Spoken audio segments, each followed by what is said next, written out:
kulanti wacan oo wanaagsan daawada idil ahaantiima meel kastoo joogtaan kuna soo dhawaada barnaamij gaar ah oo habeennimadan caawa aynu ku falanqayn doono faa'iidooyinka iyo weliba dhibaatooyinka ay leeyihiin qurba joogtu. waa maxay qurba joogse waa maxay qolqol joog si maxaa faa'iido aan khasaare ah ee ay ku soo kordhiyeen qurba joogta dalka dib ugu soo laabanaysa waa mowduucyada habeennimadan caawa ah aynu barnaamijka ku falanqayn doono. haddaba mowduuca ugu horeeya habeenkan aynu ka hadlaynaa waa shaqada. gudoomiyaha hay'adda shaqaalaha Soomaaliland Sharmaarke Axmed Maxamed Geeli waxaad nooga warbixisaa maxay shaqaalaha iyo waliba adigoo ka xogaala bal hawlaha shaqaalaha qurba joogta iyo waliba adiga qurba joogta. بسم الله الرحمن الرحيم الحمد لله والصلاة والسلام على رسول الله صلى الله عليه وسلم وهورين برنامج كده دهياشي سي كقيب قلاشة بوسلامية هي بهذا يونيفرسال تي في هذا كسر هذا سؤال شغالة دولة runtii markay eriga shaqaale dhaw ballaarantan anagu waxaan mas'uul ka ah shaqaalaha dawladda iyo qaybtiisa shaqaalaha dawladda waa qaar u darban bixinta adeega dawladnimada isla markaana si ay u bixiyaan adeeg hufan waxa la soo mariyaa nidaam daha furan oo lagu tartansiiyo isla markaana waxa gudaha inoo soo gala shaqaale ku soo baxay hanaan hufan oo dah rogan sida inoo qorsheysan ama hore u qabsoomi jirtay inta markaynu nidhaahno qurba joogga iyo qulqul joogga hay'adda shaqaalaha dawladdu male kala xadeynta iyo kala saarida cidda tartanka galaysa wax muhiim ah muwaadin Soomaaliland dareynayay waa tahay Fadxiya waxaan kugu soo dhaweynayaa barnaamijkani waxaad ka mid tahay ardayda ka qalin jabisay jaamacadaha ku yaala magaalada Hargeysa muddo 2 sano ah ka hor ayaad qalin jabisay ilaa iyo hadda shaqo ma hesha dhammaantiin tood mahadsantihiin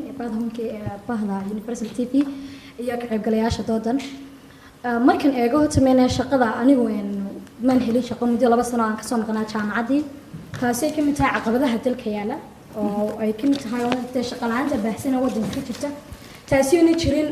cadaalad oran karnaa lagu soo xulanayo shaqaalaha dawladda laana imika anagu social workers baanahay marka la eego position-keegu waxa wasaaradda shaqada iyo arrimaha bulshada taasina waxa jooga dad aan ku munaasib ahayn waa tahay marka adiga saameyn ma kugu yeelatay amba mise maxaad u aaneynaysaa in aad ilaa iyo muddo 2 sano shaqo heli weydid waxaan u aaneynayaa dawladda because of waxaan jirin in qofku uu ku shaqeeyo fiilkii uu bartay oo dadkeena dhan baa ku shaqeynaya wada indirect qofkii fiilkii uu bartay kuma shaqeynaya waxaad arkaysaa mid engineer oo ku shaqeynaya management waxaad arkaysaa social worker ku shaqeynaya fiil kale marka waxay ahayd in qof walba uu ku shaqeeyo fiilkiisii oo maartay marka si nidaamkii uu marka dadka shaqeynaya ma qurba joogtay mise waa dadkii wadanka joogay meel qurba joog bay u badan yihiin dadka wadanka ka shaqeeya waayahay Cabdiraxmaan Xuseen Maxamed laftiisu wuxuu ka mid yahay ardayda ka qalin jabisay 2 sano ka hor jaamacadaha dalka ku yaala adiga laftada Cabdiraxmaan shaqada aad sababaha u heli weeyay maxaad ku sameynaysaa bismillaah marka hore waa salaamantiin dhamaan bahweynta iyo marti sharafta aan meesha ku nimidnay iyo wariyaasha aan meesha joogaba marka labada dan soo dhaadhaco su'aashaad weydiisay wariye waxa weeyaan asbaabta shaqadan nagu kaliftay inaan u heli weyno ama fiilkaan ku shaqayn weyno waxay tahay dawladdii oo ka gaabisay inay shaqo siin weydo shaqaalihii u soo baxay wadankiisa ha ahaato dhalinyartii u soo baxday ee jaamacadaheeda ka soo baxday ee gudaheeda wadanka gudihiisa ka soo baxday waxa laga doorbidayaa oo ahmiyadda la siinayaa nin ka yimiday dalka dibadiisa waxa la markasta ahmiyadda la siinayaa la xoojinayaa oo gargaar iyo garab la siinayaa nin qurba jooga inankii maanta shalay taariibay maanta waxa lagu casuumayaa isagoo saaxiibka ahaa oo shalay halkan wax ku wada cunayeen waxa lagu casuumayaa isagoo qurba jooga adiga waxaad tagaysaa xagga hoose taana waxa keentay oo ka kaabisay waa dawladda asbaabtan shaqada u heli weynina waa sidaa daraadeed waayahay Cabdiraxmaan iyo waliba Fadxiya halkan waxa inoo fadhiyo gudoomiyaha hay'adda shaqaalaha labaduba waxay saareen in dawladdu ay sabab u tahay shaqo la'aanta ay u heli waayeen oo laga doorbiday qurba joogta arintaasi ka war بسم الله الرحمن الرحيم ولا لبضوا يعدون هنسيهين سؤال مهم كوحوي إلا إما كشقة الدولة وما قاعد هير بروبتشوك صلاح يسيو وكلامه الدولة من المانجمنت كإنه قطع ولا جاي على شقة وصدق قيبات بيوكل بحنا قيبنا وقيب تصري ووسير هذا إحنا بعنا ذا إمام ولا تصري ومجعوج من حوينات كل مادة إنه هو من الليفل المانجمنت كان مقوى الحوار وحوصل هي A B C D مشارات كوبا يشرفته يحسناته يحوله وح سؤاله مي قاعد هير أنت قرب تشوق إنه صار ضعفه أو كشقيه وسعره إنه أو $100 يلا $200 واحد كوس من تكون أنا عاون الله شقيه هذين تهجرنا حبنا سلاي شقدي الدولة مركب كربي وقع عليه هذين مراكن إنجليز كلا لقوا صار ضعف شقد الدولة اللي قبته أو مر في المانجمنت وحنا سلاي وادرين وباهن إنه si caadi ah isku la faaqidnaan hoos u galnay anigu intaan xogta hayo weli shaqada dowladdu ma gaadhin heer ay qurba joogga intuu soo dhoofo aw qabtay weli malaha ma gaadhin maan isleeyahay. waa tahay cabdikariin axmed mooge wasiir ku-xigeenkii hore ee wasaaradda qorsheynta qaranka sidee baad u aragtaa khasaaraha amba faa'iidooyinka marka laga hadlayo dhanka shaqada ee qurba joogtu ay ku yeelatay waddanka? aad iyo aad baa umahadsantihiin. anigu waxaan isleeyahay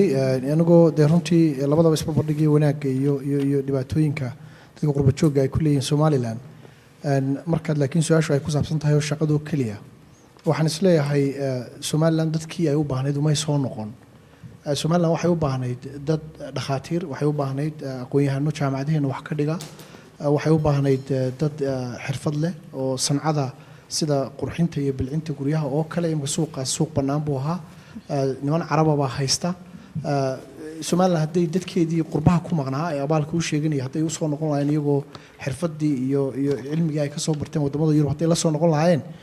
meel bannaan bay runtii awdi lahaayeen. waad ogtiinoo dadkeennii maanta xanuunka indiya iyo meelo fogfog bay u tegayaan oo dhaqaale yar ay haysteen uu kaga baxayaa. marka dadkii dhakhaatiirta ahaa ee somalilan u baahnayd ee diasporaha ahaa ee qurba joogga ahaa may soo noqon. somalilan halka mushkiladu taala waxa weeyaan waxaa soo noqonaya dad aqoontii ay lahaayeenna aanay ahayn aqoontii somalilan u baahnayd. waxay qortaan shaqooyinka yaryar imika hay-adaha project managers iyo program managers waxaa dadka codsadaa waxay u badan yihiin dad qurbaha ka yimi, waana shaqooyin yararoo iska fududooda ardaydiina jaamacadaha ka baxa safarxyo oo kaliya ay qaban kari lahaayeen runtii. hadaad u fiirsato imika kombaniyada, hadaad u fiirsato hay-adaha caalamiga dadka soo buuxiyey waa dad markaasi runtii kasoo noqonaya yurub. waxaanay ahayd in laysu dheli tiro uun somalilan dadka u baahan tahay iyo dadka imika soo noqonaya. waayo cabdikariin axmed mooge waan ku salaaman doonaa. maxamed cali bile waa aqoon-yahan ka tirsan xisbiga maxaafidka ee kulmiye, sanado fara badanna ka soo shaqeeyey wadamo fara badan oo caalamka. maxamed maxaa kaaga baxay hadalka cabdikariin? bismi illahi raxmaan raxiim. anigu waxaan rumaysanay shaqo la-aantu waa wax baahsan waddanka ka jira, waana siyaasadaha isbedelay 90kii ka horna dowlad baa loo wada shaqayn jira, wixii hadda ka dambeeyana dowladdu wax badan gacanta kuma hayso. marka siyaasaddaasi istaraatiijiyadii lagu bedeli lahaana meel lama dhigin, saasaa shaqo la-aan badan u jirta. qurba joogga waan qabaa dad badan oo qurba jooga waddanka kusoo noqday oo laga yaabay inay shaqooyin qaateen oo dadkii waddanka hore u sii joogay ay ama ka cadhoodeen, laakiin cadhada waa lagula wada kufay ayaan anigu qabaa. oo marka uu qofku ay dhibaato haysato kulle cadhada cidunba kula dhacaa. marka qurba joogga dadka cadhada lagula dhacay bay ka mid yihiin. laakiin waxaan qabaa qurba jooggu wax badan oo kala wanaagsan bay qabteen oo aynaan iska indhatiri karin. dalkan imika dhismihiisoo kale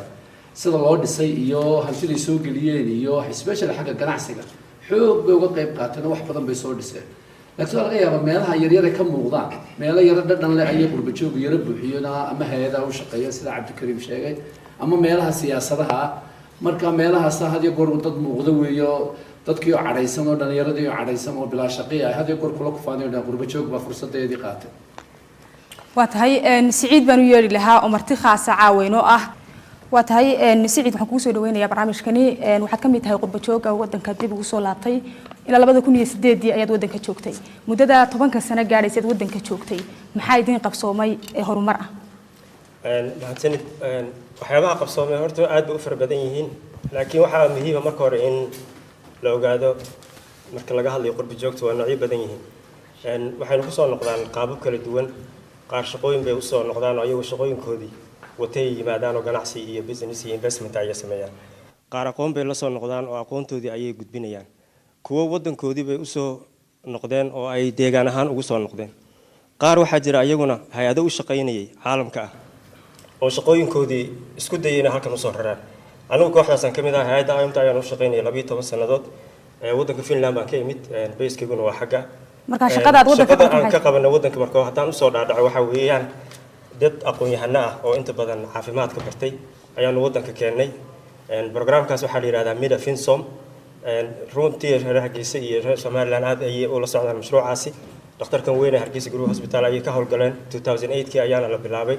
runtii markaan imanaynana dee isbeddelka waad garanaysaayo ariga ayuu iska meel ari daaqu ahaa. haddana waad arkaysaan crowdka iyo sida uu service provider buuxa u noqday. dadkaas soo noqda marka full reintegration ayay sameeyeen. even waxay sameeyeen role kale oo qaateen oo invest ayay u wareegeen. dad hadda noqonayana ma aha. marka faa'iidooyinka la taaban karo oo mashruucan uu leeyahay waxaa ka mid ah qurba joogta noocan soo celin inay yihiin qaabka kuwa ku soo noqda. hadda sidii barnaamijka aad ku arkaysay Fadxiye iyo waliba inanka kaleba waxa ay dhaliilayeen qurba joogto ay leeyihiin shaqooyinkii wadanka aan anagu qaban lahayn ay ku soo duuleen taa maxaad kaga jawaabi lahayd runtii taa waxay u baahan tahay daraasaad in la sameeyo oo hay'adaha ku macnaha sida wasaaradda shaqada kale ama qorsheynta ayaga horta sameyn kara wixii survey oo loo baahdo haddii xaqiiq tahay laakiin intaan ogahay shaqooyinka sida mar dhaweedna uu ka dhawaajiyay agaasimaha gudoomiyaha qurba joogta u soo noqonaysa $102 oo shaqooyinka hadii dawladda qaadanaysa runtii ma arag laakiin inta badan waxay yimaadaan manager ahaan ama position ka waaweyn ay qaataan iyo inta badan siyaasadda kore taana waxa weey waxyaabo runtii ayada laftigeedu faa'iido noqon karta oo ninka siyaasiga ah oo wasaarad ama agaasimo guud ka noqonayo contact uu leeyahay international community ayuu ku xiran yahay wadanka uu ka yimid ayaa laga yaabaa inuu ku soo xiro wadankii waxaan arkaa inay waxyaabo far badan ayagu laftigoodu qabtaan but still waxa weey in la daraasadeeyo inta badan وحقاق عاد بس عند ما سنتهاي وحين هذا شو حلبان إبراهيم ريتي وكم ده حلبان هذا قلها وكل هذا السومال لان إسلام كان شرعية قال حلبان أنت كتير قلها ولي إنه مثل السوق هذا الشرعي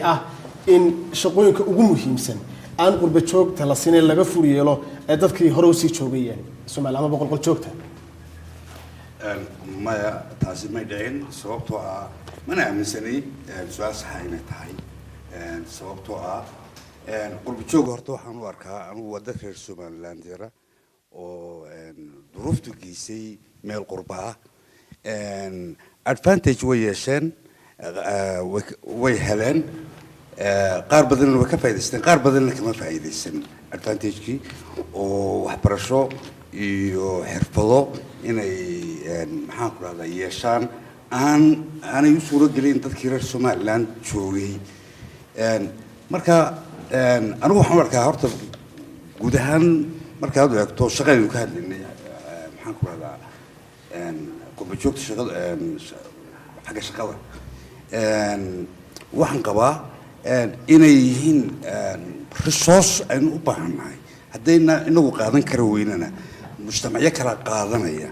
ninka dhakhtarka ama injineerka ama farsamayaqaanka ama maxaan ku radaa lawyerka ama maxaan ku radaa meel dibadda wax ku bartay investmentka cid kala gelisay hadduu inoo soo noqdo isagoo investment la geliyey oo qaaliya buu inoo soo noqonayaa wax badanna maxaan ku radaa mujtamacu ku soo kordhinaya waa tahay xildhibaan aad baad mahadsan tahay markaanu ka hadlayno dhanka shaqada oo kaleeto qurba joogta wadankii bay imanaysaa dhalinyartiina waxay leeyihiin qurba joogta wayna cidhiidhiyeen oo booska anagu qaban lahayn bay qabanayaan miyana taasi dhiirigelin u noqonayn dhalinyarada wadanka joogtay ayagu qudhoodu door bidan in wadanka ka tagaan anigu waxaan qabaa waxa ugu horeeya Soomaalidu waxay yiraahdaan caano jiilaal amba cantuun inkastoo talaadana maahina maahmahow hadalkiina ka mid yihiin caano jiilaal amba cantuun micnaheedu waxa weeye marka opportunities ku yar yihiin scarce yihiin maxaan ku rahdaa dadkuna baahiduna ay aad u badan tahay waa la ishtuhumayaa cidib cid bay ku tumaysaa waxaan qabaa in problemka ugu weyn uu yahay systemka shaqada shaqa qorista systemka shaqa qoristu inuu ku dhisnaado noqdo system transparent maxaan ku rahdaa merit ku dhisan aan ku dhisnayn gacan qabasho iyo maxaan ku rahdaa iyo wasto iyo waa reer hebel iyo kanaa hebela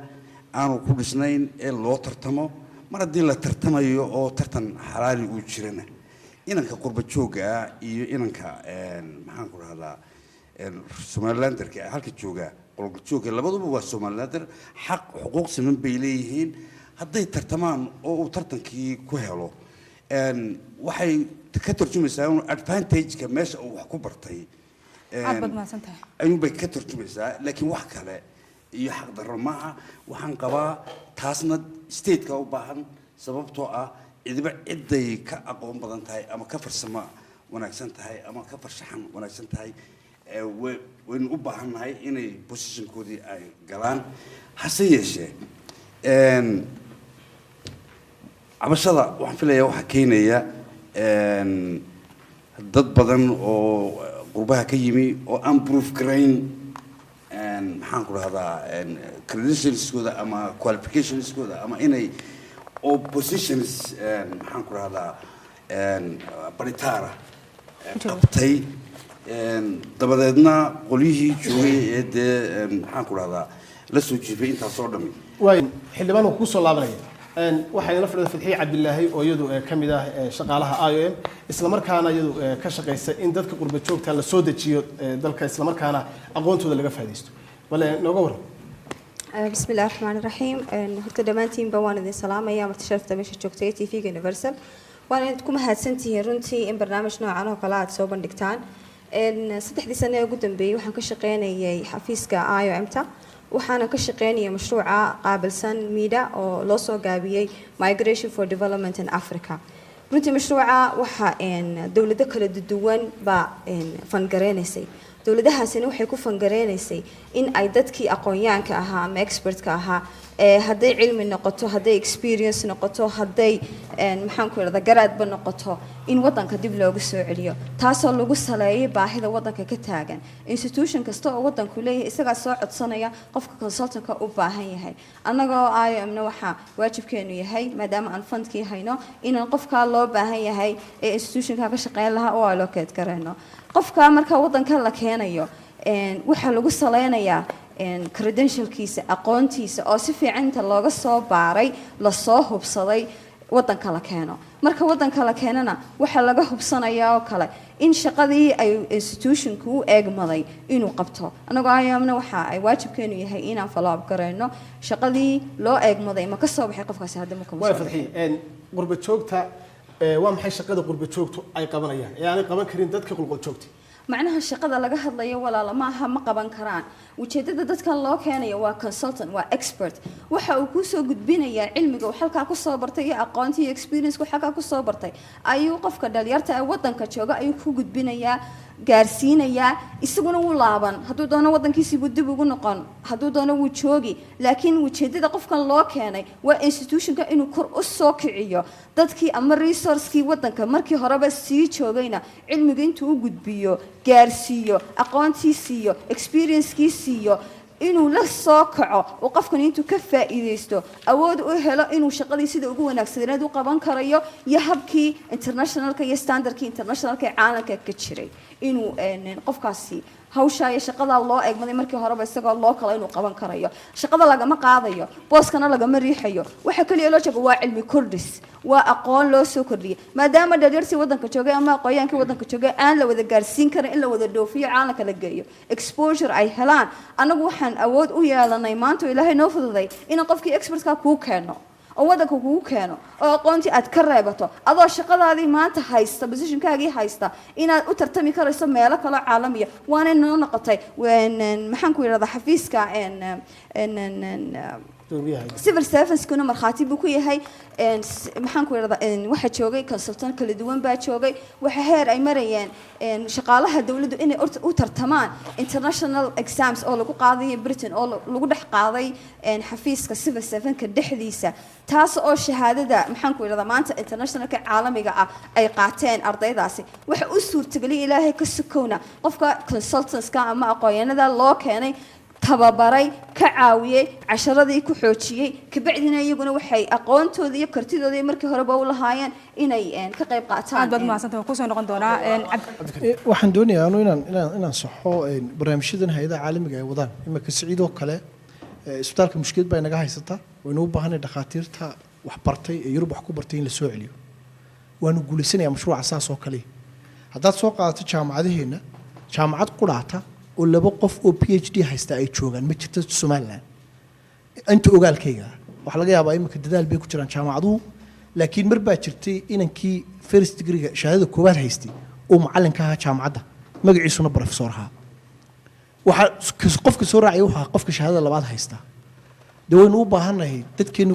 qurba joog ahaa ee takhasusaadka sameeyay ee dhakhaatiirta ah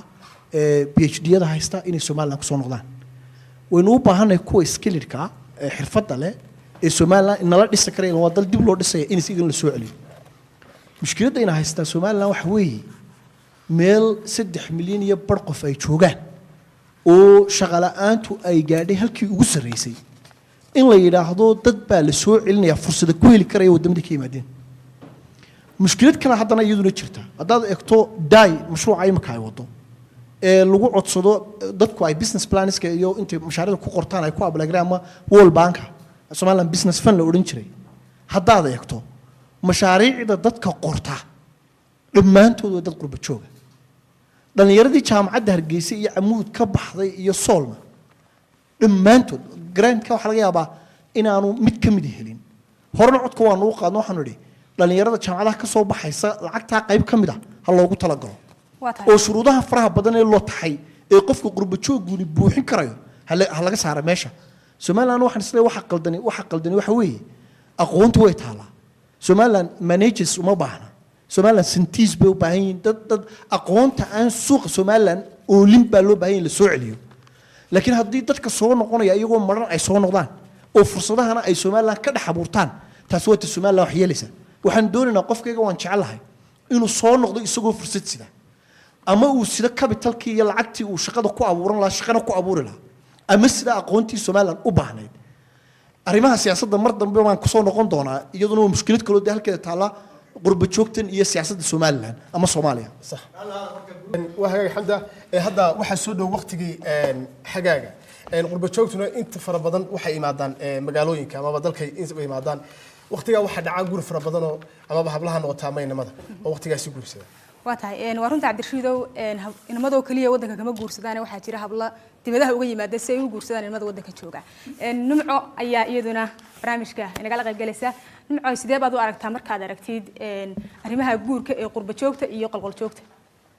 إن أدبر ما هتسنتين أنت نقل سوق قيب كشي مسؤول بدن ما نكو أركيا مشوا إن لا تشوجو لو بهناين يكقيب قاتم برنامج أنت بدنا مسؤول ذي كل عدام الدولة ذي كل عدام عليه شوجو بدن أنت ينكون لنا هاي سومالان تهمجي الصوماليات حمد ويجي تاولا إن سيد عبد الوهاب صوش هيجي هاد حاجة جيبها صوص صعدة قالوا بدن باوصو كبحرنا يني هبدا بدن أرجيسي يقبل السومالان ودن بكسو حرجليان يه إنما بدن بان قبا أنا قرب شوكتو عند السنة حلاي إنك أمريكان كي منايا أما لندن كي منايا أما يوروب كي منايا أما إسرائيل كي منايا أنتو سواقاتو $100 أما $108 دونا ينو كودا ما شاء deegaanadu uu ku noolaa inuu gabadh ka soo guursado waxa tusaalaysataa in gabadha Hargeysa joogta ama inanka Boorama jooga ama inanka jooga Burca ama inanta Berbera joogta ama inanka Argaaba jooga ama inanta Sool joogta mid kastaaba deegaanka uu joogo qof buu ku haystaa oo isleeyahay malaha tan baaba ku wanaagsan ama kan baa ku wanaagsan inaad nolosha la wadaagtay inta ku soo socota inanka nolosha khalkhalinaya uga wuxuu yahay caqabad ku soo biirtay bulshada aynu ku noolahay iyo xaaladda inta badan haynu aragno waa dhaliiltaasi ku soo biirtay qurba joogta ku soo laabanaysa sidoo kale dhibaatooyinka inta badan ee horseedaan waxa kamid ah iyaguna dhaqanka inanka Mareykan deeku xagga guurkeenu ka hadla ha dhaqanka kale ay soo gali kartaa way inanka Mareykan ku koray isku dhaqan manihi waxa laga yaabaa inuu ku arkay nolol high level oo nolosheedu wanaagsan tahay oo muddadii uu noolaa bimacna yeerisku noolaa baan ka waday lacag meesha u taalay oo wax marka intii uu guursanay haday high level ka kula noolaato maxaa dhacaya meena wax wanaagsan taas waa option u taala gabdhaha oo iyagaaba la isu yiraahdo mararka qaar caqabad bay ku tahay oo inanka Hargeysa jooga haday ka doorbita ka $15,000 ee ka imanaya Mareykan ama Australia ama Asia ama wadamada kale haday ka doorbita iyada option u taala walaw qabar ragay in iga xaroon weyn inaga badan yihiin ma filayaa in iyagu naga shaxshax badan wayda hadii hal dooro lagu soo shibay Cabdiwahaab waan ka dhaxgalay in telefoonka $10 habeen kasta loo soo diray gabadha kulli waa laga awood badanaya way nimca ku soo noqdo fu'aad laftiisu wuxuu kamid yahay qurba joogta hadda dalka ku soo noqotay isagoo halka joogo fu'aad maxaa kaga baxay hadalka nimca dhanishayna qurba joogta bismillaahir rahmaanir rahiim wa salaamantiin nabantiin waxaan kula salaamayaa wariyaasha iyo Universal TV bahda والله مركز لو إيجو ليه لا تنسى نكون مقنع قربها ونكون ولا إن أنت ناوحي كده واجسي إن لو وقفوا سكو مجالة وشيء كوسعتي إنه وصابوا نقد قفك قرب جوجا إنه كلا ننتهي على شيء كذي تاسنا ما أهمل لو إذا كردتك قرب جوجا وحنسى أمسنا شخصيا إن markay noqoto hablaha in ay iyagu meelo kale iyo howlo kale iyo sheekooyin kale u socoto ay arkaan la kulmaan qof qurba jooga waddanka kusoo noqday inay iska ilaabantii iyadoon qasabna looga dhigin marka wax lagu eedeeyo dadka ama ragga qurba jooga ah ama even dumarka qurba jooga ah ma arko eedaha kale waxaa jira ah in ragga qurba joogta markay waddanka yimaadaan ay hablaha u guursadaan labada bilood ee waddanka ay joogaan inay gabadhaasi la noolaadaan kadibna ay noqdaan oo ay suba noqon waayaan qaarkood waxaan markhaati u ahaa usoo joogay sheekooyin badan oo ka dhacay Yurub rag badan oo garanayo shakhsiyan aan garanayo oo dumar soo guursaday Soomaaliya Somaliland meesha doonto intay Soomaali degan tahay markii dumarkaas yimaadeenna waxaa dhacday in isbedel weyn uu dumarkii ku yimid oo ay ka mid tahay waxaan la yiraahdo maxaa la yiraahdaa sheega xornimada dumarka ay leeyihiin ay qurbaha ku leeyihiin oo kale iyadoo ku xirnayd qof kale oo waddankii jooga oo ku soo dangaaraysay ku meelmaraysay inuu ninkaas uu kaxeeyo markay tagtana ay dalbanaysay in la furo mataqaana si ninkaas ay ugu dacwooto waxyaabo badan oo saas ah way jiraan maxamed cali bilaaqoy maxaa kaaga baxay hadalkaas horta mid baa jirto arrinku dhaqaalo ugu dambeynta ku warwareegaya markaad iminka taariikhda dib u raacdo xillibaa siimaanka qofka la yidhaha ama badmareenku waddanka haysan jiray because dee waxay ahayn dadkii dhoofay waxoogaa shilinka soo helay markii dambena janaala bedelay janaaluhu meeshuu yimaado isagaa qabsan jiray oo dee lacag maaragta waxoogaa lacagaa jirtay qofka qurba jooga waxoogaa lacaga u haya marka muuqaalkana kolley dee waa wuxuu ka yimid dhul yara nadiif oo waxa laga yaabaa inuu ka qurux badan yahay inkastoo dadka waddanka joogaaba imika qurux badan yihiin marka taasi kolley attractionkii ama soo jiidashadii ama gabadha ahaada ama wiil ha ahaada uu kaga awood badnaanaya qofkii waddanka hore usoo joogay xataa qurba joog la-aanta marka dee waddanka gudihiisa la joogo sida loo kala lacag badan yaha kolley awooduna u kala badan tahay marka kolley awoodda sidaa awgeedna xanaaq waa ku badanayaa iyo in la dhaliilo qurba joog marka aqoon meelay noqonayn mar inankii joogay qurbaha ee halkan joogay ee qurqul joogta isagoo inantii la sheekaysanayo dee aan dhaqaalo buran haysan markuu ina qurba joog uu ka imaado qurbihii uu ka imaado halkan imaado miyaa uu ka qaaday marka dhibaato taasi hayn horta suuq waa badan yahay midhmidh hadday qaadaanna hablo badanna dhulkii waa joogaan oo waa mid kaloo maaragtay loo wareego marka in xabadda laga dul ooyo maahe waa horaa looga soconaya caqabad waa tahay laakiinse haddana waxaan kuleeyahay gabdho badan oo fiican oo taa hore laga qaaday ka qurux badan baa dhulka jooge dee calafkooda ha qaadeen aad maasanta inakaasaan siin doonaa cabdiraxmaan bismillahi raxmaan raxiim magacaygu waa xamse runtii waan idin salaamaya marti sharafta iyo waxaan u mahadnaqayaa bahda universal t v waxaan odhan kalaa runtii horta waxaan ugu filan riwaayaddii qootaqooto waa arkaysay riwaayadda qootaqooto waxay matelaysay nin qurbaha ka yimi waa matelaad horta runtii laakiin wax reality jiroon weeye nin qurbaha ka yimi markuu xaggaa yimi laga yaabo inaanu ahayn garaasha qof dee soo honorable ama qof sharaf ku leh agtiisa laakiin markuu halka yimi loo qaatay qof maadaama uu xoogaa shilmaada haysto qof sharaf leh oo hablihii wanaagsanaa macnaha kuwa lookalka eeganayeen inuu isaa ku guursaday macnaha waad arkaysa riwaayadda qootqooto haddana usoo jeesto qodobka labaad waxa weeye waxay kaxaynayaan dhallinyaradii rag iyo dumarba way kaxaynayaan waddan walibana wuxuu ku faanaa runtii waa dhallinyarada anagu waxaan fikirka ah in qurba joog la soo celiyaan taageersan laakiin dalka laga sii saaro hadda wax security oo aan u tahriibina ma jirto maadaama waddankeena nabad yahay dalkeena in lagu soo noqdaa muhiima marka xoogii rag iyo dumarba dhallinyarada in horta waddanka laga saaro marka laga yimaado qodobka hore asla marka hore ka hadal uu iga dhamaadee ee laga reebo shaqo la'aanta waddanka laga tahriibayo qodobka labaad oo waddanka ka socodsiinaya dadka waxa qodobka guurka marka waxa weeye in dadka waddanka loo daayo nin waliba halkiisa iimaansado dabcan dadkaas reer Soomaaliland waa qayb inaga mid ah marka ay Chinese-ka helayaan waa inay guurka uma diidanin laakiin Chinese-kooda waa inay qaataan laakiin waa inaanu ku soo duulin oo dadkii waddanka wada joogay ee intaas oo dhan soo wada sheegaysay inaan kala qaadin baan aaminsan xasan doosad xilliga halka waxay la tahay arrinta qurba jooga imanaya ee halkan usoo guur doonanaya inay tahay arrin qiimo leh waayo waxaa laga yaabaa qofkaas inuu soo danaynayo soo xiiseynayo dalkiisii xidhiidhku inuu kala fogaaday baa laga yaabaa xidhiidhkii dib usoo celinayo ama gabadha noqoto gabdho rag inamaday u badan yihiin inta badan gabdhuhu ma soo noqdaan inkastoo aanu derisnahay gabadha hadee suula ka soo noqotay oo inan ragga jooga guursatay way jiraan gabdho soo iyaguna guursada hadda yimaado halkan ka guursada arrinta guurku anigu waan dhiirigelinayaa runtii waxaan u dhiirigelinayaa waxay dadka dib ugu soo celinaysaa weliba dhallinyarada halkaa ku kortay dhaqankoodii iyo culturekoodii iyo dalkoodii ayuu xidhiidh cusub la yeelanayaa waxaa laga yaabaa haddii australia jooga ama maraykan jooga ama meel kale joogo dad fara badan oo kala jaadaba ay dee kulmayaan oo iskuullada wada dhiganayaan oo shaqooyin wada gelayaan dee way u hawl yar tahay isaga gabadha halkaa ay wada joogaan inay si hawl yar isu guursadaan wayna jiraan qaar badan oo run ahaan sidaa ku tegey marka waxaan leeyahay hala soo dhaweeyo qurba joogana anigu waxaan leeyahay dalkan waa dalkoodii waxay usoo noqnoqonayaan waa xiiso iyo xidhiidh ay doonayaan inay bulshadoodii dib uga mid noqdaan ayaana ka bixin hala soo dhaweeya baan leeyahay marka inan qurba joogi uu halkan imaado oo inankii aan waxba haysan uu ka guursado miyaana dhallinyarada badanaa tahriibta ee badaha iyo saxaraha marta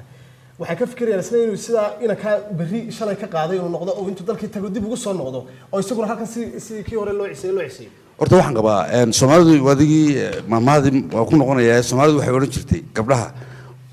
kuna waa haasaaweeyaa kuna waa guursadaa gabadh waliba intaasoo nin bay la sheekaysataa way qiyaasaysaa way eegaysaa midun bay guursanaysaa aqalka gabdhuhuna dee xabadda qurbajoogu dee inankaa qurbajooga ay waxay doontaa ku raacday ay raacday maaha gabdhuhu way badan yihiin waxaan qabaa guurkeennu inuu yar yahayba halkan oo gabdhihii guurkoodii maxaan ku rahdaa somaliland markaad eegto guurku aad u yaheliyo gabdhihii ay dee tuban yihiin oo loo baahan yahay rag badan oo jooga inay guursadaan laga yaabee dhaqaale darro inay sabab u tahay laga yaabee waxyaabo kale shaqo la-aantu sabab u tahay laga yaabee waxyaabo kale sabab u yihiin laakiin guurkeennii inuu yaraaday ma arkaa gabdhuhu kuma yaraanayaan xabadda iyo labada inanka qurbajooga guursaday kuma yaraanayaan iyagana ha loo duceeyo hala soo dhaweeyo maxaan ku rahdaa dhallinyarada dalkoodii usoo guur doonanaya dadkoodii usoo doonanaya xildhibaan guurkan qaaliyoobaad imika ka hadlaysid miyaan la odhan karin sabab waxaa u ah qurba joogta waddanka dib ugu soo laabanaysa oo inan weliba waxa ay ku tashanaysaa in ay guursato inan dhaqaale haysto dibadda ka imanaya iyadoo ka doorbidaysa kii waddanka jooga dhaqaalihiisa hooseeyey ma qabo horta qurba joog horta inay ka dhaqaale badan yihiin maxaan ku rahdaa dadka halka jooga ma qabo waxaan qabaa dad badan oo halkan jooga oo shaqaystay ayaa ka dhaqaalo badan lacagta halkan lagu sameeyo laguma samayn karo maxaan ku rahdaa ingiriiska sweden norway finland yurub anigu xaggaana waan joogi jiray way adag tahay lacagta halkan lagu sameeyo ama business laga sameeyo ama mashaariic kale laga sameeyo laga sameeyaa way adag tahay in xaggaa laga sameeyo waxaan qabaa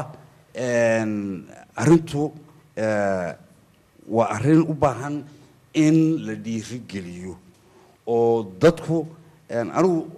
haddaan waqti u hayo hay-ad baan furi lahaa dhallinyarada xaggaa joogtay dhallinyarada xagga joogtay isku waayahay waan kusoo noqonayaa waxaan siinayaa jamaal isaga laftii jamaal maxaa kaaga baxay waad maqlaysay dooda maxaa kaaga baxay dooda bismillaah horta runtii waa dood aad u qiimo badan oo ah had iyo jeer ale doodaha bulshooyinka had iyo jeer bulsho kastoo adduunka jirto waxaa jira doodo dhex yaalla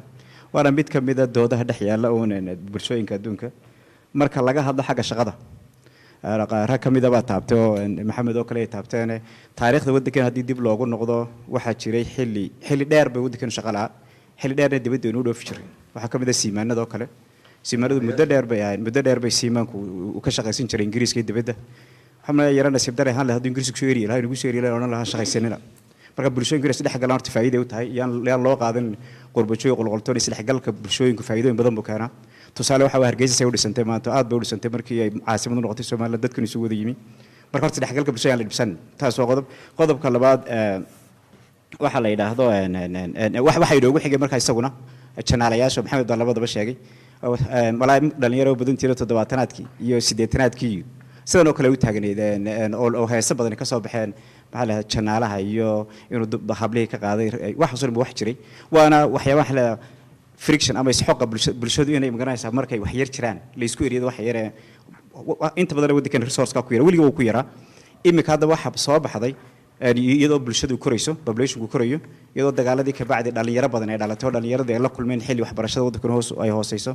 maxaa la yidhahdaa shaqooyinkana ay hooseeyaan bulshaduna dhaqan ahaan isbedeshay oo dagaalku inuu waxay dhintay waxaa ka daran dhaqan ahaan baa la bedelay kuwaasaa markaa waxay keenayaan inay isku dhacbada yimaadaan xagga guurkan haddaynu hal qodob baan ku dari lahaa oo ah maxaa la yidhahdaa xagga jaamacadaha qudhooda ardayda jaamacadaha ka qalin jabisay horta waxa caana inaad jaamacad ka qalin jabisaa macnaheedu maaha 100% shaqo hesho laakiin way fududaysaa inaad shaqo hesho marka inuu qofku shaqo samaystaa maaha wax dhib keeniya maaha ta kale waxa iyadana jaamacadaha waddanka ku waajiba in la sameeyo waxbarasho ku habboon baahida dalka taala ma aynu dhinaca dhakhtar baynu dibadda uga baahan oo keliya ha yimaado laakiin in lagu saleeyo waxbarashadeena inay baahideena aad baad mahadsan tahay mawduucii hore ayaa la xidhiidha taasi cabdikariin ayaan siin doonaa bal siduu u arko doodan iminka ku saabsan guurka wallaahi runtii hada dee arrinta waa isxulasho oo laba qof baa dee isku qanacayo isjeclaanayo oo waa arrimo go-aan oo aan bulshada u oolin oo laba qof ka dhexeeya markaan waxaan qabaa su-aashaaba iska faduulaba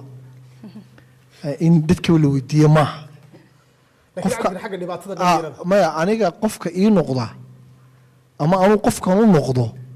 ama australia ha ka timaado ama hargeysa ha joogto ama berbera ha ka timaade iscalmashadu waa labadeeda dhexdeeda moogtahay go-aankiina diineen xitaa waxaa la siiyey labadii isguursanaya ayaa la siiyey ducadiina waxaa lagu xidhay waalidkii laakiin isdoorashada hore labada qof baa leh sidii mushkilad iyo dhibaato u noqotay xildhibaan reytaa dhameeyeyoo dee waddankeena guurkuu yaraaday guurka in la labalaabo ayaa la doonaya somalilan dadkeedu waa dad yar ama soomaaliba dad yar baynu nahay dhulka iyo dadku way kala weyn way kala badan yihin markaa taran baynu u baahannahay markaan waxaan qabaa dee guur walbana dhibaato way jirtaa anu waxaan qabaa arrinta guurku mushkilad saa u weyn markay qurbajoog iyo qulquljoog noqoto ma aha wuxuun baan se ku dari lahaa labadii iscalmasho ee ummadda dhexdooda makhraati ka dhigta ee isguursada guurku waa mas-uuliyad aad u weyn inay samraan waa soco waa qofku marka labada qof iscalmadaan laakiin ka hor waxaa dhici kartaa intaanad adigu inantays arag in inantu ina wada socdeen bacdeenna adigu si kadiisa ay kula kulantay oo adigu aad halkaasi aad kala jaan qaaday inankii laftiisu maa niyad dee miyaani markaa eedda ma yeelanayo eedda inanka qurbajooguna ma yeelanayo markaa inanta laftigeeda khiyaamada samaysay maxaa eedada loo saari waayay ila inanteeda khiyaamay samaysay oo ninkan qurqurjoogaana shalay iyadu baa jacayl ku beerantay markii imika mid dibadda uu ka yimina iyadaa ka guurtay marka labadii qofba maxaa qurbajoog un loogula caraya caqliga wanaagsan wuxuu dhigayaa arrintaasi waa arrin unu baahan xumaantu labada dhinacba way ka iman kartaa imise hablood baa tagoo la kaxeeyo dee inankii kaxeeyo ku xumaaday iyaguba xaggaasun dee ka eega waayo fadxiyaasi horta waxaan ka ambaqaadayaa un arrintaa ugu dambeysay uu sheegay cabdikariin oo arrintu ma aha walaalo sidaa uu ku idiin sheegay laba qof baa iscalmaday waa run waa laga yaabaa qofkan in sheeko hore u socotay laakiin dookhu waa ikhtiyaar waxa laga yaabaa qofkan inuu dookhaa hore ku qanci waayey waa sidaa uu sheegay xildhibaanku dee kuna wuu ka hadlaysiyaa midna wuu ka guursadaa marka qofkii hadduu xataa guurkaa hore ama go-aankii hore ama taladii hore uu ka soo guuray maaha maanta mid lagu eedeynayo laleeyahay waayo qofkani hiyigiisa wuxuu la doonayaa nolol wanaagsan ma garatay waxa laga yaabay ama inanku inuu doorto qof kale ama inantu inay qof kale doorato mid lagu eedeynayana maaha mid la oranayana maxaad u dooratay maaha mid la oranayana xataa way qualities bas qofka ku dooranaysaa hadday noqoto dhaqaalo hadday noqoto diin hadday noqoto akhlaaq hadday noqoto wada dhaqan waxa laga yaabaa qofka kale inuu xataa fikrado ka duwan ama soo jeedisyo ka duwan inuu ula imido nin iyo naagba uu ku qanacdo qofkaasi uu ku raaco laakiin fadxiya ka hor inankii hore sheekada la soo waday saac ama mudada ugu dambeysay aad ka guuraysay xagga qurbaha guuraysay balkaa laftiisa niyadjabiisa ka war dee horta inuu niyadjabo maaha marka ugu horeysa waxan waa calaf ilaahay baa kuu qoray qofka aad guursan doonto ama qofkaad nolosha la dhamaysan doonto ma garanaysaa qofkan inuu niyadjabona ma aha laakiin waa inuu halkaa ka ambaqaado isweydiiyo sababaha aniga lagaga dhaqaaqay maxaa ka mid ahaa maxaan maanta iska wanaajin karaya maxaan qaban karayaa qualitieskayga kordhin kara ama hagaajin kara maxaa ka mid noqon kara loo dhigi karnaa iyadoon qurba joogu iman inantu inanka la sheekaysanaysa inan kale oo halka joogaa inay ka raacdo ama mid kale ka sii raacdo sababtoo ah waxbay baaraysaa rag bay ninkeedii bay ka dhex raadinaysaa intaas soo nin qof waliba waxa wax ku qiimeynaya isagay u taallaa hadduu dhaqaale ku qiimeynayo hadduu qurux ku qiimeynayo hadduu waxbarasho ku qiimeynayo hadduu diin ku qiimeynayo hadduu dadnimo iyo dabeecad iyo shaxshax iyo maxaa ku dhaha wanaag kale ku qiimeynayo qof walba isagaa qiimeyntiisa wataa laakiin maaha inanka qurba joogga ahi ma jebinayo xidhiir laba qof ka dhexeeyey xidhiirkaasi halkan buu ka jabaa 10 jibaar ka badan ayuu jabaa oo wiilii gabadhu socdo arkaysaa berito laba kala wiilkiina wax laga yaabaa inan kale la socdo inan kale la socoto waxa weeyaan waa natural oo wax dabiici ah waa tahay aad baad mahadsantahay Siciid ayaan siin doonaa oo ka mid ah isaguna qurba joogta sidee baad u aragtaa arrintan halkan lagu falanqeynayo oo laba qaybood loo kala baxay mahadsanid runtii horta waa dood aad iyo aad u macaan oo soo dhaweynayo in badan in laga doodo ay muhiim tahay laakiin doodan intii badnayd positive-keedii iyo waxyaabihii dhaliilihii yaraa waa la soo wada jeediyey waxaan qabaa fikirka ah inaysan ahayn issue laga doodo runtii sababta waa calaf waa laba qof oo is arkooday meeshu doona ha ka yimaado inankana ama inantan waddan kusoo noqonaya oo raadsanaya gayaankii maajgarayn lahaa dee xuquuqdiisuu qaadanaya midna yaanaan iloobin oo mar walbaaba waa jiray in dabaqado loo kala baxsanaa hadda qurba joogta unbaa kusoo biirtay dabaqadii hore u jiray oo waxaa jirtay xilli welina way jirtaa maalqabeenka raadsan jiray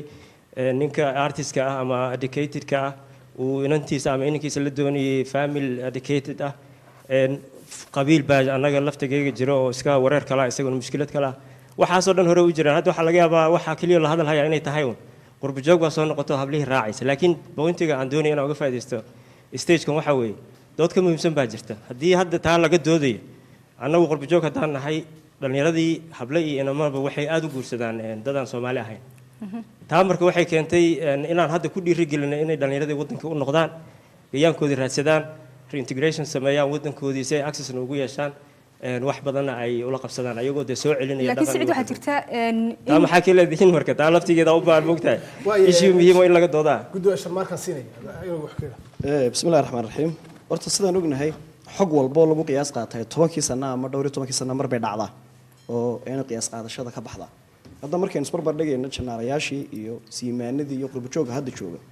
xogaha lagu qiimay aad bay kala duwan tahay ama wadciga nololeed ee imka lagu kala jiraa hadda haddaan afkan dambe ku hadlo waxaa jira social media wixiiba ka duwan oo 2004 ilaa 2005 wixii ka dambeeyay la sameeyay Facebook ha noqdo Twitter ha noqdo arrimo kale ha noqdo oo keenaya qofku inaana cirka soo dhacbaan una iman qofka isagoo halkan joogo marka horeba doorashadiisa ama dibadda ha ka doorto ama dalka ha ka doorto klaaska nooca dadka uu doonaya hadduu wasii xushaa marka weegii siimaanku soo dhici jiray xaafadda intuu iska imaado loo odhan jiray qof meeshan joogay nin baa qurbaa ka yimid siiya hadda way ka duwanto wiilkii gabadho marka horeba dooqoog iyagu waxay ku sii saleeyaan hawadaas laga wada hadlay imiko cidba isuma soo dulacday imika xogtaasi waxa la 10kii sano mar bay isbedeshaa sida umadu u nool taa lafteeda hawada waxa jirta khiyaamo hoosta kaga jirta taa lafteeda oo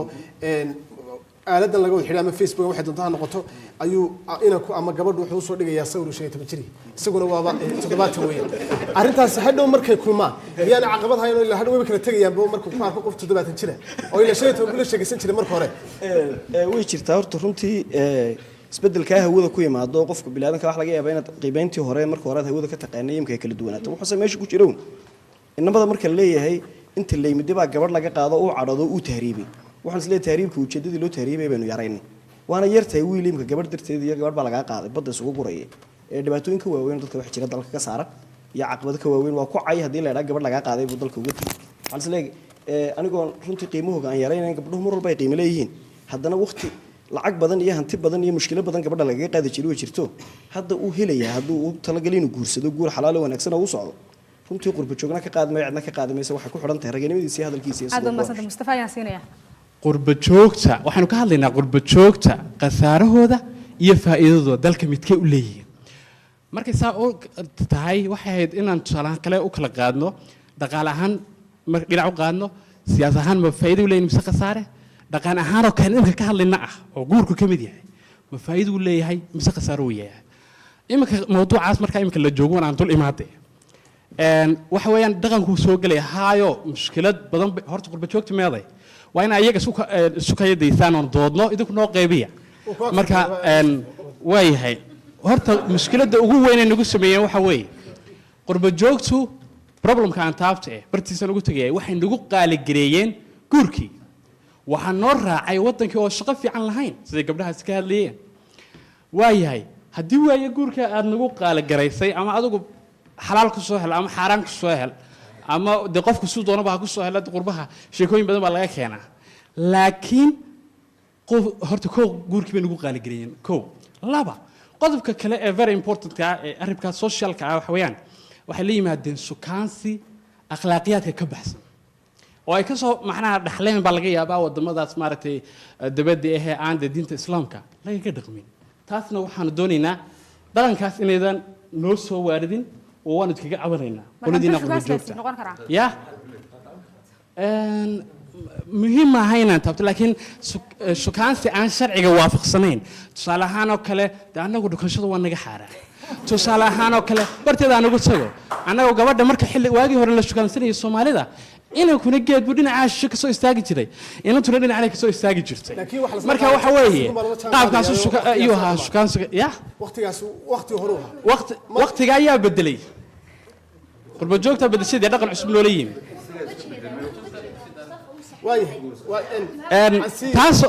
taasoo qura maaha qurbajoogta waxaa kaloo kaga cabanaynaa waxay keenaan waddanka dhaqamo new ideologies dimuquraadiyad iyo xeerka qoyska maxamed siyaad bare dowladdiisii xeerka qoyska yaa ka dhaadhiciyey oo yidhi adduunka la mid noqo qurbajoog bay ahayn iyo dad dibadaha la soo macaamilay oo adduunka wax ka yaqaana marka waxyaabaha kale aadka muhiimka ah niyad jabka dhallinyarada marka inankii haddee aad ka dhaqaalo aad gurigii ku qaaliyeyso guurkii baa tadde habli maanta way wada buuxaan ciidamo afar inaan u guursano mooyaane inteena dambe inta free laga dhigo guurka wax kala garan mayno okay mustafa u jawaabaya insha allah horta 27 sano anigu waddanka ka maqnaa Helsinki-aan deganaa dhaqaalaha horta tiisu waa gooni oo hore loo sheegay dee halkan waa joogaan rich dad maalqabeeno waa israadsan karaan waana dhacdaa ayaguna dhaqaale ma wada haystaan qurbi joogto taa horta waana mid la fahmay hadda runtii oo baryahan dambe hablaha laftigooda way fahmeen in qurbi joogto dhan aysan lacag aad u tiro badan wadan ay tahay un xoogaa short term assignment ay u soo baxaan laakiin tan muhiimka waxay tahay dhaqanka uu walaalkay Mustafa ka dhawaajiyay anigu taa waxaan u arkaa vice versa inay tahay oo dhaqan markii laga hadlayo Soomaalidii hore haday tahay de waa gooni hadda gooy shaalkii ma xirin geed la hoos taagaana ma jiro laakiin Hargeysa taan ku arkay runtii kama dhacdo Helsinki Mustafa wuxuu uga jeeday dhaqanka soo biiraya qurbajoogtu wataan isagu wuxuu soo qaaday actionskay sameynayaan labada shakhsi ama shakhsigu mid uu ka yimaado laakiin badaan macaanaynayaa diyaaradaha dusha joogaan kugu samaynayaa guri 4 star maxaa hotel 5 star aan kuugu dhisay aan kuugu tumayaa dharka ugu wanaagsan baan kuugu xidhayaa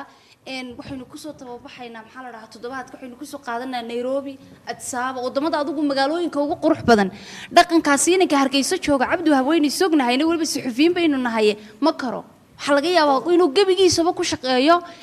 hadduu ugu bato $200 noloshiisa kaliya ay ku sigibtigrastay marka qurba joogtiina xanaaqine dhaqanku tiyoon maahine hay Cabdiraxmaan Bayirsan ku soo noqonaya faad bismillah waxaan ka dhawaajinayaa walaalkay wuxuu sheegay in qurbajoogtu ay faa'iido leeyihiin hadda faa'iido darrada guurka ay u keeneen qurbajoogtu weli cid u keentay ma jirto sanadkan sababtoo ah horta midaan ku iloowno shimbirkiisu la duulaa oo wixii ilaahay isku qoray way isku qoreen laakiinse kow maxay keeneen waxay keeneen gurigii kiradiisii waxa lagaga dayanaya qurbajoog habkii loo guursanayay waxa lagaga dayanaya qurbajoog habkii loo dhaqmiyay waxa lagaga dayanaya iminka inanta waxaad arkaysaa dhisaynka u labisanayso iyo say isku lohlayso waxaad ka arkaysaa in habkii qurbajoog ay tahay inankii halkan joogay wuxuu isku dayayaa inankii qurbajooga joogay inuu sidiisii u labisto sidiisii u dhaqmo uu sidiisii u matalo siduu ahaa marka qurbajoog maxay keeneen faa'iido darray noo keeneen way ma Cabdiraxmaan Maxamed raalli aad muxuu ahaay tole Mustafa Sameyn horta waxaad Mustafa iyo inankaas waxay ka dhawaajiyeen ay ku celceliyeen kirada wax qurbajoogta ku xiran ma aha aan dhamaysto horta kiradu yiri moogta kirada wax qurbajooga ninka ragga ee qurbajooga ama qofka dumarka ee guursatay qurbajooga ah ay keentay ma aha waa wax ku xiran qofka aqalka iska leh kiraysanaya taas waa taas tan ah lacagta laga bixinayo ama gabaati ha noqoto ama yarada ha noqoto ama guur loo dhigay xaflad loo dhigay ha noqoto qof walba iyo kartidiisa Allah subhanahu wa ta'ala ayaa dadka wax siiya oo arsaaqda bixiya haye dhegeyso dee horta dhegeyso siduu Saciid sheegay wuxuu ka dhawaajiyay isna dhowr goor in weligeedba ilaa iminkadan aan joogno ilaa iyo intaanan dhalan ka hor in dadku bini aadamka wadan walba la joogo dabaqad ingiriiska allah ka dhigo finland allah ka dhigo maraykan allah ka dhigo in loo kala noolaa weligeed xildhibaankana wuxuu asna ka dhawaajiyey in fikradda ah dadka qurba joogta ah loo haysto inay lacag leeyihiin aanaysan lacag haysan badankooda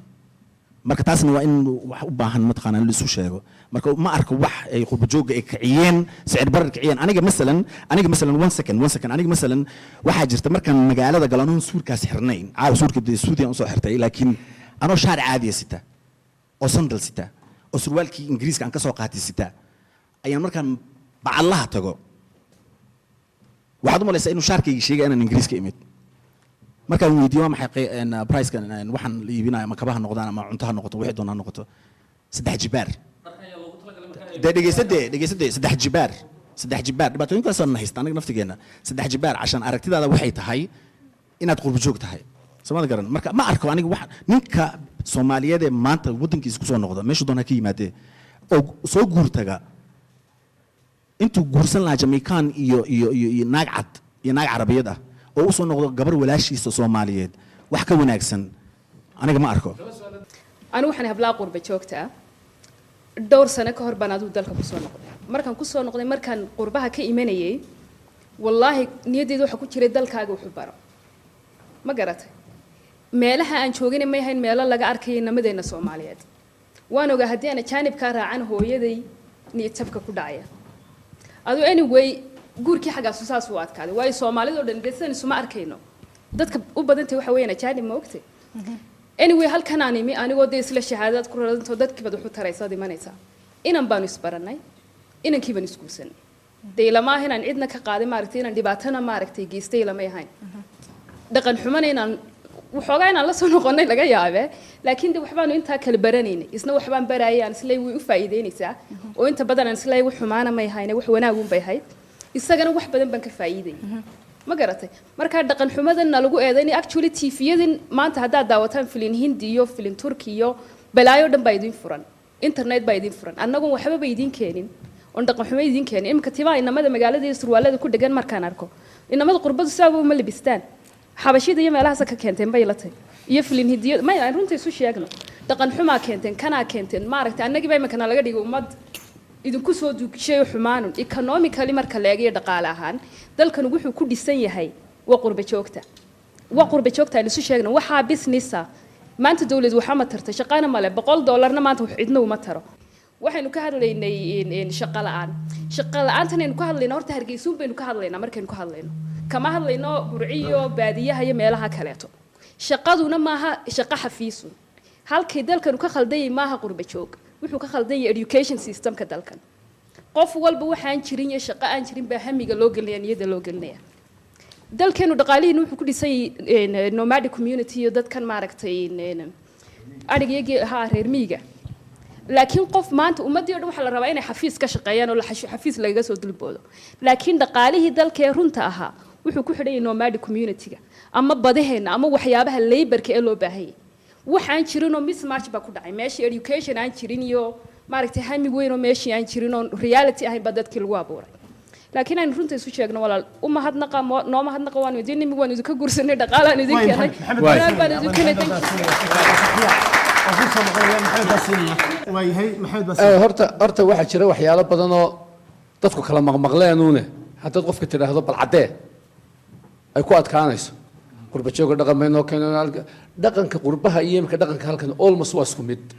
waxay ku kala duwan yihiin ma jirto haddaad imka qof Facebook ka wada hadashaan oo uu kuu sheegin halka uu joogo iyo sida loo wada hadlayo sawirada la isweydaarsanayo waxa laga wada raayay Barcelona iyo Messi gabadha uu qaba magaceeda ka halkan jooga iyo ka Spain jooga isku siba u yaqaanaan marka waxaan ka hadlayaa horta sidan waynu ku miisaynaa un dambiga mooyaane isku siba lagu yidhi second qurba jooga waxa ku yar dadka low class-ka ah ee xagga dhaqaalaha marka haddaad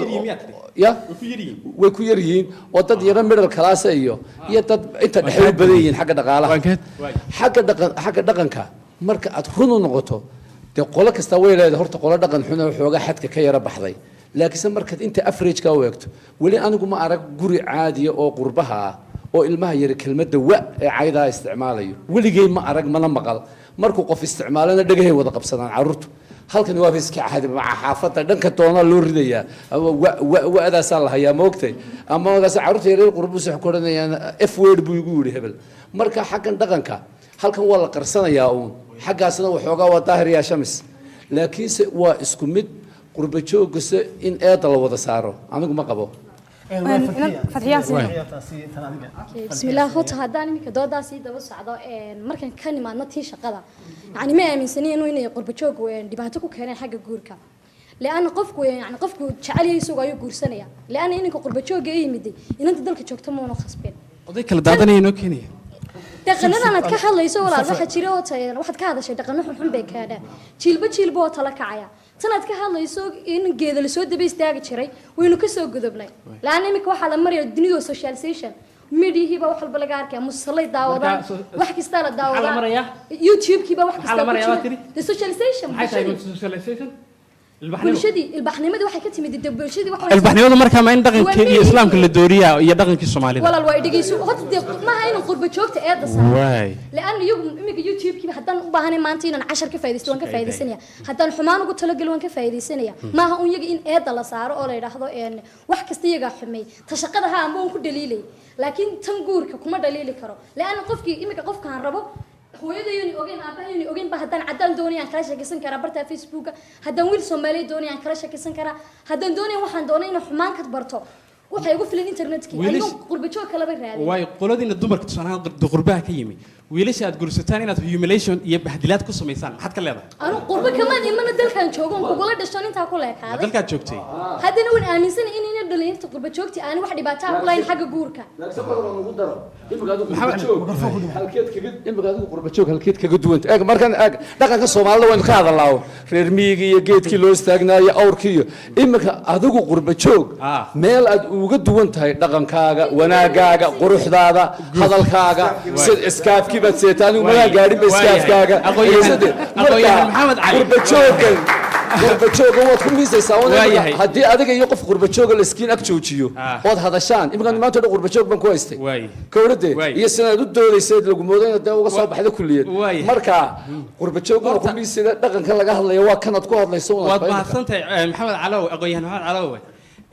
horta anoo ka faa'iideysanaya channelkan mar dhaweed waxaa tiri low class-ka dadka qurbaha jooga ku yaal taas waan kaa diiday dadka boqolka sugada dhaqaalaha ku yaal halkan dadku ninka halkan ka dhoofay marka hore dabaqadiisu yaro hooseysay waxoogaa inta badan dee qof ka dhacay maan sheegin nolosha laakiin inta yaro badan waxoogaa $200 iyo $300 waa la iska yaro wada helaabaan ka wadaa ra'yi ahaan kulama qabo waxaan su'aal ahaan oo kale ma tagtay qurbaa maya waxaan hayaa daato de ma yahay daato anaga joognana weydii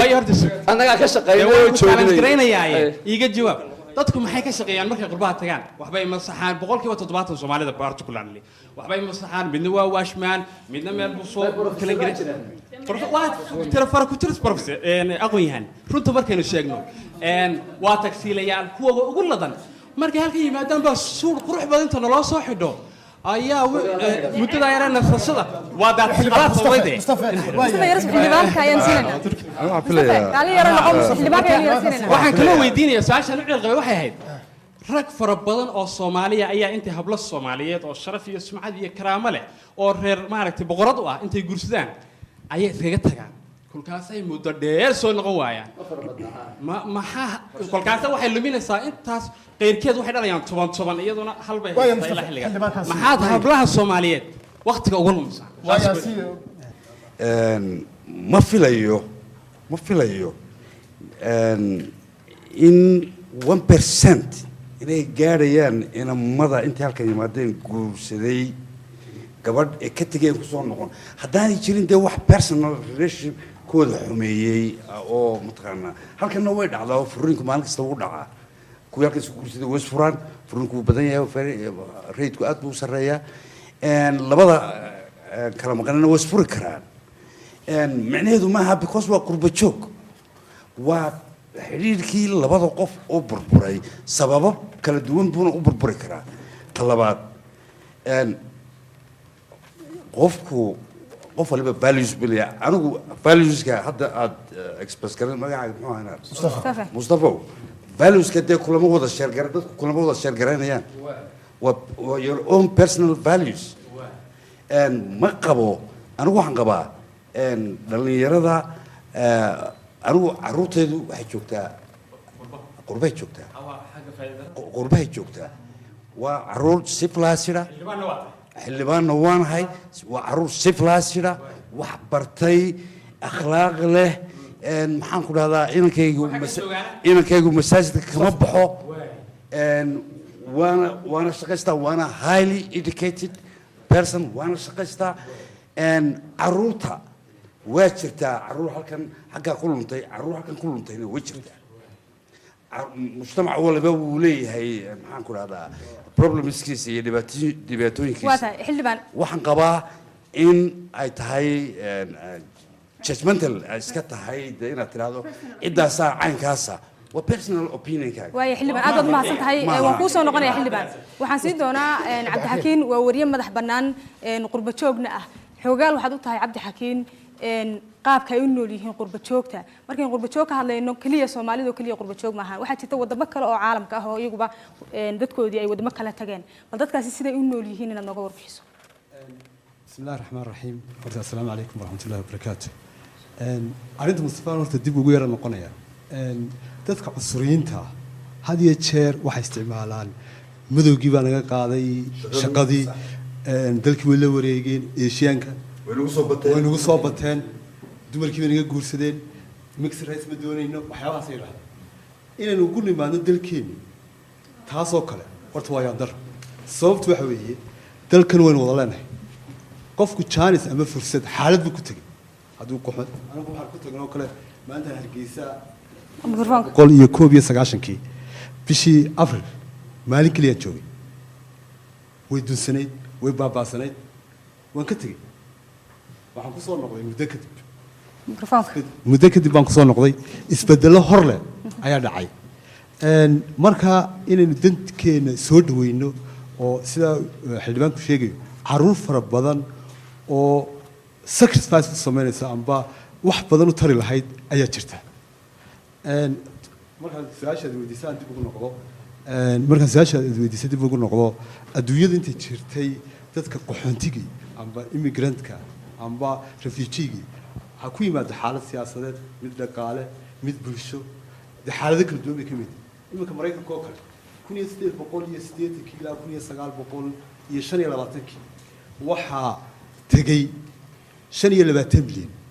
25 milyan waa dadka qaabeeyey noloshooda maantana ay noqday waddanka ugu horumarsan caalamka tusaale haddaynu dalkeena dib ugu soo noqonno dadka dibadda ka yimid maxay raad ku leeyihiin jaamacadaha sheegayaan golis siciid qurbuhu ka yimid jaamacadda hargeysa qurba joog baa sameeyey jaamacadda barco qurba joog baa sameeyey shirkadaha waaweyn ee Soomaaliland ka jira talasob ninka liid garay cabdikariim maxamed qurba joog baa dahabshiil cabdirashiid maxamed siciid waxa nin qurba jooga labada hodheelada ugu waaweyn Master iyo Mansour labaduba waxay qurbaha ka yimaadeen wax fara badan ayay bulshadeena ku soo kordhiyeen waxa laga yaabaa khaladaad inuu jiro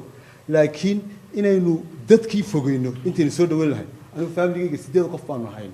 oo aabahay weeyday dhalay 8 qof 7 kale waxay joogaan qurbaha anaa jooga waana soo biloway waana jeclaa dalka waliba private business baan galay marka waxaan uga socdaa in dadka laga kala fogeeyo oo laga dhigo inuu qurba joog yihiin cadawga koodaha Soomaaliland maaha sababta hore aan sheegay ayaan ugu wacnay iminka adduunyadu multicultural iyo multifaith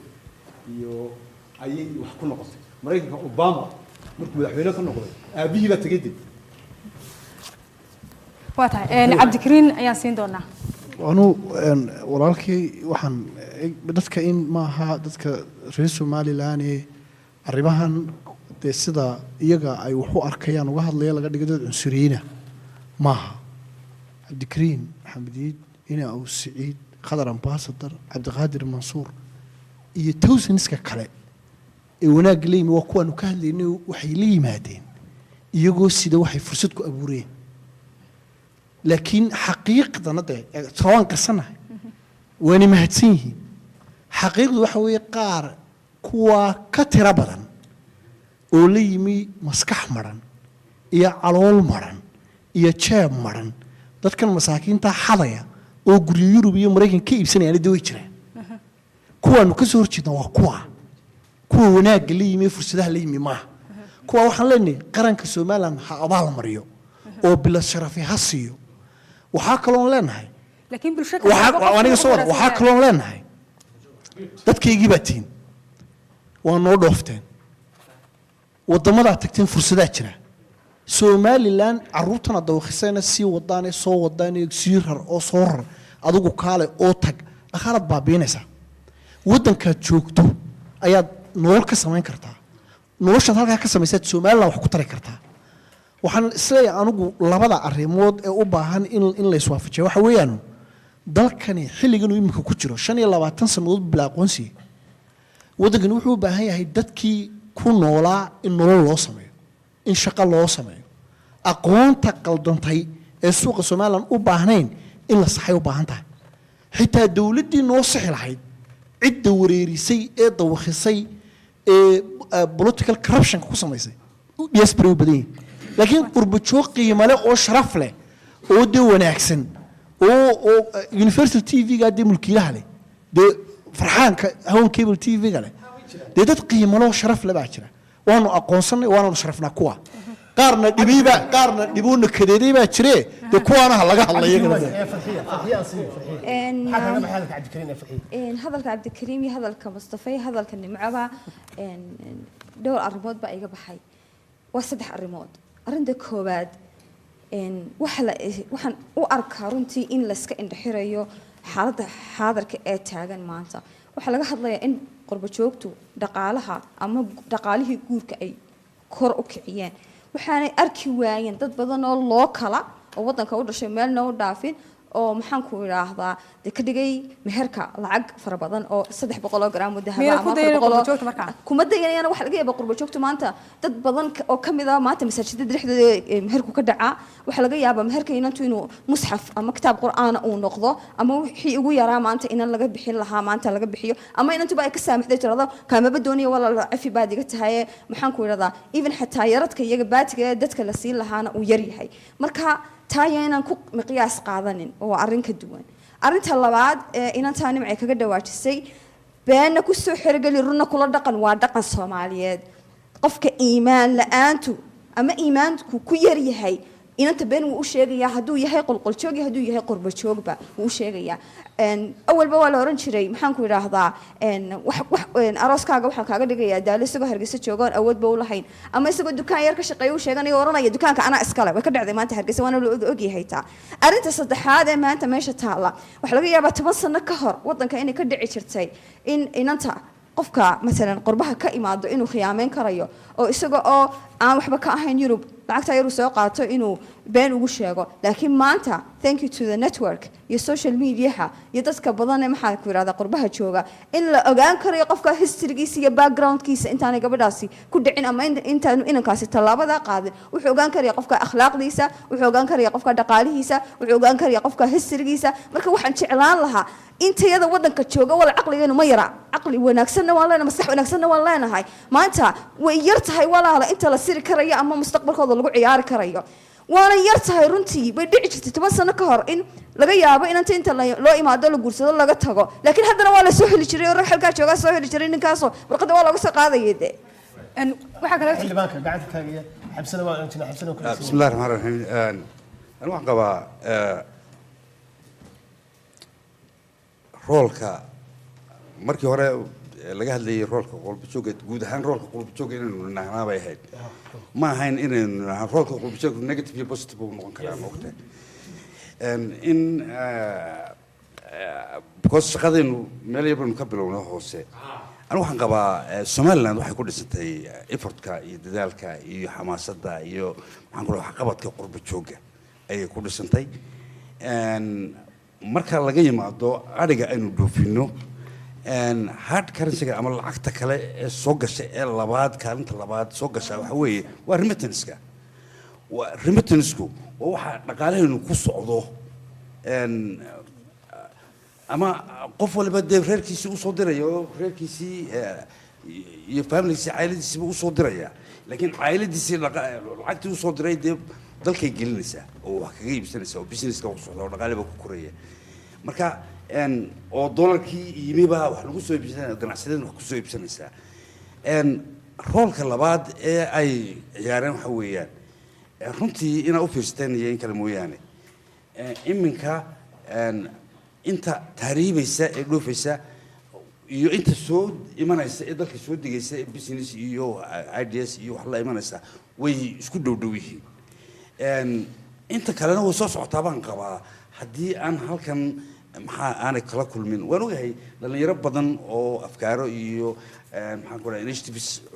wata in halkan yimaadeen oo dabeedna frustrated noqdeen oo dib ula noqdeen waxaa loo baahan yahay in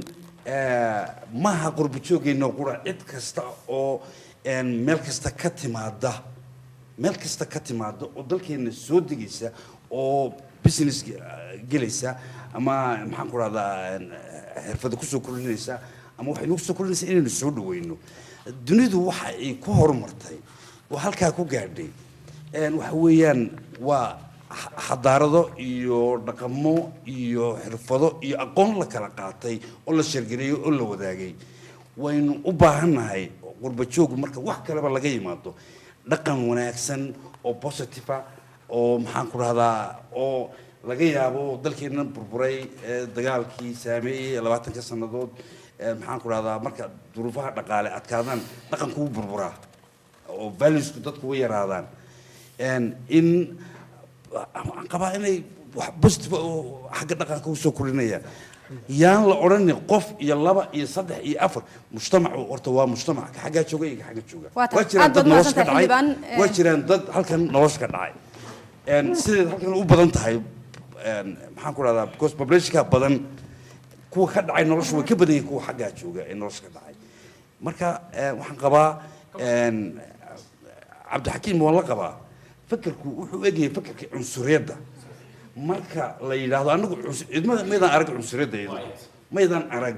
iyo doodoodana maydaan arag cunsuriyaddu waxa weeyaan mar alla marka dhaqaaluhu hoos u yar dhaco waa la odhanayaa qofkaas ajaanibkiibaa shaqadii ka qaatay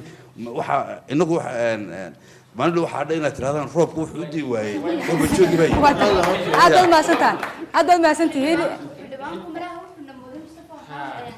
mikrofoonka nimcaan inaanu cunsuriyeyna qurba joogta maya fikirkeyga maya xildhibaan aad baan kuu fahmay si toose cunsurinimadu haddaynu ka sheekeyno waxay qaadanaysaa muddooyin fara badan in dadka la fahansiiyo waxaan tusaale kooban soo qaadanayaa waxaa laga yaabaa aabbahay waxaa la dhashay 8 inamood qayb ka mid ah qurba jooga waxaan qabaa 90% nolosheedu inay ku xidhan tahay ayaga jaamacadda iga soo bixiyaan familigeyga wax u soo diraan wax kaloon u baahan ay soo diraan maalinta aan la hadlo si sharfan buu ila hadlaa adeerka igu raadeer maxaad u baahan tahay waan ogahay doorkay leeyihiin inay hoteela dhiseen baan ogahay in dalka investment badan ay ka sameeyeen baan ogahay laakiin waxaan leeyahay ninka dibadda ka yimiday waxaad wadato hadday dhaqaalo tahay hadday dhibaato leedahay hadday waaye kala wadato ii sheeg aniga oo igu dhaylan anigaad ii soo laabatay haddaad reer boorama tahay maya maya oo waxaan uga soo horjeeday inaan uga soo waxay hanyar dhamaysto markaynu kaftankaa ka nimaano waxaan doonayaa inanka qurba joogu maadaama walaalka yahay in adeerka yahay in abtiga yahay habroodaga yahay saaxiibka yahay dadku friendska saaxiibka lay moodaane saaxiibka ii dhow yahay dhaliisha adiga ku haysata anigu aan kaa saxay mudan xildhibaan aniga ii sheeg anaa kugu oga ilaa wadankii baan joogahay ii sheeg dhibaatada kale jirta san solution u heloon idhaahdo waxaa labiskaaga qaldan hawlaha kala qaldan anaa kaaga waayo su'aal kale wax yar inantaas waxay tiri magaciigan Fadhiya waxay tiri habluhu yaanay fikir isu bidin inay nolol badan ku qaataan lacagta aniguba ma jeclinaan $3,000 ama $2,000 anigoo xaafadayada ka imanaya oo hooyaday investment intaa leegi soo gelisay jaamacada intaa leeg liiga soo bixiyay inaan ninkan ka qaado $3,000 waxaad soo xisaabisaa 16 years kan soo baranaya waxa layla garab joogay jaamacadii baa layga bixinay 250 maanta Soomaaliya waynu joognaa jaamacada waxa lagu dhigtay 250 ka taga waxa ay raacsan maalin kasta $1 aan soo qaata buug baa ii garab socda qalin baa ii garab socda labiskayga baa ii garab socda intii kale ee bulshada ku dhex jooga ii garab socota aniguba inaan qiimeeyoon gaareeyoon ka dhigo 1500 ama 2000 ma ahine laakiin qurba joogtahayno meel isu nimaano